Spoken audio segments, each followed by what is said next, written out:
महारथी कर्ण महाभारत का एक ऐसा पात्र है जो सबको प्रिय है। आज हम कर्ण के जीवन में घटी एक ऐसी रोचक तथ्य के बारे में बात करेंगे जिसे करने का साहस महाभारत काल में कर्ण के अतिरिक्त किसी भी योद्धा में नहीं था। महाभारत के युद्ध में जब कर्ण का रथ का पहिया धरती में धंस गया तब अर्जुन के पास अच्छा अवसर था कर्ण का वध करने का, परंतु अंगराज ने अर्जुन को रोक दिया क्योंकि कर्ण उस समय निहत्था था। दोस्तों, वीडियो शुरू करने से पहले अगर आपने हमारे चैनल को सब्सक्राइब नहीं किया तो जल्दी से सब्सक्राइब कर ले और बेल आइकन को भी प्रेस कर दीजिए ताकि आने वाले वीडियो की नोटिफिकेशन आपको प्राप्त हो सके।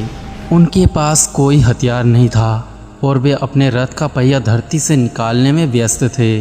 अर्जुन कर्ण की बात सुनकर रुक गया। तब भगवान श्री कृष्ण जी ने अर्जुन से पूछा, हे पार्थ, तुम रुक क्यों गए? बाण चलाओ। अर्जुन ने कहा, निहत्थे योद्धा पर आक्रमण करना युद्ध के नियम के विरुद्ध है।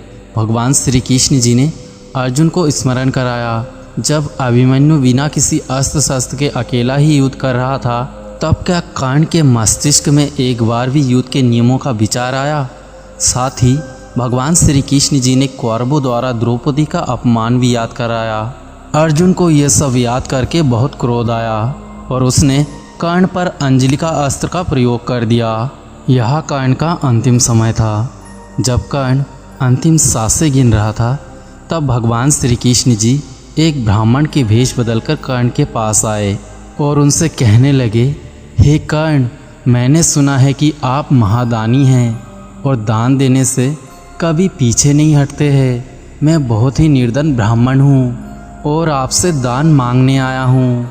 अंगराज ने ब्राह्मण से कहा कि मेरे पास अभी आपको देने के लिए कुछ नहीं है। मैं अपनी मृत्यु की प्रतीक्षा कर रहा हूँ। ऐसे समय में मैं आपको क्या दे सकता हूँ? तब ब्राह्मण ने कहा, मैंने सुना है कि आप किसी को खाली हाथ जाने नहीं देते। फिर अचानक कर्ण को अपने स्वर्ण दांत का याद आया। तब उसने एक पत्थर से अपने दांत को तोड़कर ब्राह्मण को दान में दे दिया। तब भगवान श्री कृष्ण जी अपने स्वरूप में आ गए और कर्ण से प्रसन्न होकर कहने लगे, तुम अपनी मृत्यु के समय में भी अपना दान धर्म नहीं भूले। तुमसे बड़ा दानी न कभी हुआ है और ना ही कभी होगा। तब भगवान श्री कृष्ण जी ने कर्ण से वरदान मांगने के लिए कहा। एक ब्राह्मण के वेश में स्वयं परमात्मा कर्ण की परीक्षा ले रहे थे। यह देखकर कर्ण दंग रह गया। तब कर्ण ने भगवान श्री कृष्ण जी से 3 वरदान मांगे।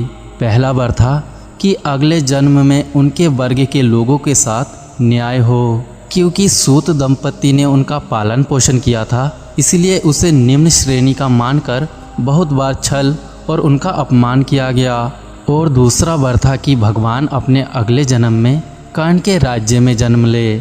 और तीसरा वरदान था कि उसका अंतिम संस्कार किसी पाप मुक्त स्थान पर किया जाए। यह सुनकर भगवान श्री कृष्ण जी दुविधा में आ गए, क्योंकि धरती पर ऐसा कोई स्थान नहीं है जहाँ पाप ना हुआ हो। इसीलिए भगवान श्री कृष्ण जी ने कर्ण का अंतिम संस्कार अपने हाथों पर किया और इसी कारण मृत्यु के पश्चात कर्ण को वैकुंठ धाम प्राप्त हुआ। दोस्तों, अगर आप भी सूर्यपुत्र कर्ण को चाहने वाले हैं तो वीडियो को लाइक करें, शेयर करें और चैनल को सब्सक्राइब करना ना भूलें। मिलते हैं अगले नए वीडियो में, तब तक के लिए जय श्री कृष्णा।